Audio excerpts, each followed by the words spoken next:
This video sponsored by EduQuest. The struggle to find courses that truly speak your language, it's finally over. Welcome to EduQuest, where learning is made just for you.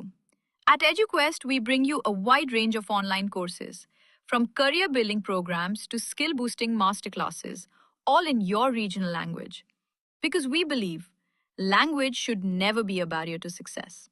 Our courses are tailor-made after understanding what today's learners really need. So why wait?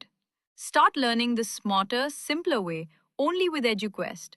Visit eduquest.courses and explore your next course today. And hey, don't miss out on our exciting offers and promotions.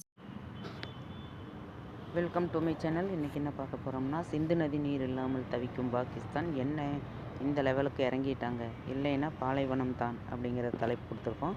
இதனோட விளக்கம் என்னங்கிறத வீடியோக்குள்ளே போய் பார்க்கலாம். சிந்து நதி நீர் ஒப்பந்தத்தை நிறுத்தி வைத்தது முதலே பாகிஸ்தான் அச்சத்தில் இருக்கிறது. சில காலம் இதே நிலை தொடர்ந்தால் தண்ணீர் பஞ்சத்தால் நிலைமை மோசமாகும் என்பது பாகிஸ்தானுக்கு தெரியும். இதனால் கிடைக்கும் இடத்திலெல்லாம் இது குறித்து பாகிஸ்தான் மீண்டும் மீண்டும் பேசியே வருகிறது.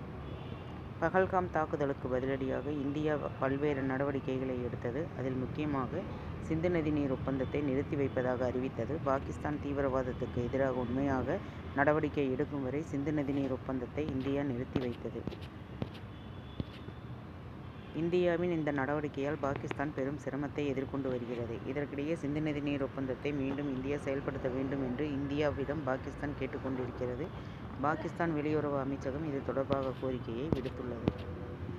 பகல்காம் தாக்குதலுக்கு பிறகு கடந்த மே மாதம் இந்த ஒப்பந்தத்தை இந்தியா நிறுத்தி வைத்தது. சர்வதேச நீதிமன்றத்தில் சமீபத்திய தீர்ப்பு இந்த ஒப்பந்தம் செயல்பாட்டில் இருப்பதையே காட்டுவதாக பாகிஸ்தான் கூறியுள்ளது. சிந்து நதிகளில் இந்தியா திட்டமிட்டிருந்த 2 திட்டங்களுக்கு ஆட்சேபனை தெரிவித்து பாகிஸ்தான் சர்வதேச நீதிமன்றத்தை அணுகியிருந்தது. இது தொடர்பான விசாரணை முடிந்து ஜூன் கடைசி வாரம் சர்வதேச நீதிமன்றம் இதற்கான தீர்ப்பை அளித்திருந்தது. ஆனால் சர்வதேச நீதிமன்றத்தின் இந்த தீர்ப்பை இந்தியா அங்கீகரிக்கவில்லை. இந்தியா கடந்த வாரம் இந்த தீர்ப்பை திட்டவட்டமாக நிராகரித்தது. கிஷன் கங்கா மற்றும் ராட்டில் நீர்மின் திட்டங்கள் தொடர்பாக பாகிஸ்தான் எழுப்பிய ஆட்சேபனைகள் மீதான தீர்ப்பை ஏற்கப் போவதில்லை என வெளியுறவுத்துறை குறிப்பிட்டது. இதற்கிடையே சில நாட்களுக்கு முன்பு பாகிஸ்தானின் வெளியுறவு அலுவலகம் வெளியிட்டிருந்த செய்திக்குறிப்பில் சிந்து நதி நீர் ஒப்பந்தம் செல்லுபடியாகும் என்றும் அது இன்னும் செயல்பாட்டில் தான் இருக்கிறது என சர்வதேச நீதிமன்றம் கூறியிருக்கிறது. இந்த ஒப்பந்தம் குறித்து இந்தியா ஒருதலை பட்சமாக நடவடிக்கை எடுக்க எந்த உரிமையும் இல்லை என்ற பாகிஸ்தானின் நிலைப்பாட்டையே இது காட்டுகிறது.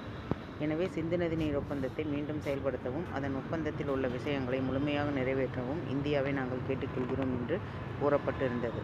இந்த தகவல் உங்களுக்கு பயனுள்ளதாக இருக்கும்னு நினைக்கிறேன். மேலும் பயனுள்ள தகவலுக்கு என்னோட சேனல் சப்ஸ்கிரைப் பண்ணுங்கள், லைக் பண்ணுங்கள், ஷேர் பண்ணுங்கள் அண்ட் பெல் பட்டனை கிளிக் பண்ணி மறக்காமல் ஆளுங்கிற ஆப்ஷனை தட்டுங்க. அப்போ தான் நான் போகிற யூஸ்ஃபுல்லான வீடியோஸ் ஒவ்வொன்றும் உங்களுக்கு நோட்டிஃபிகேஷனை வந்து சேரும். Thank you, bye bye.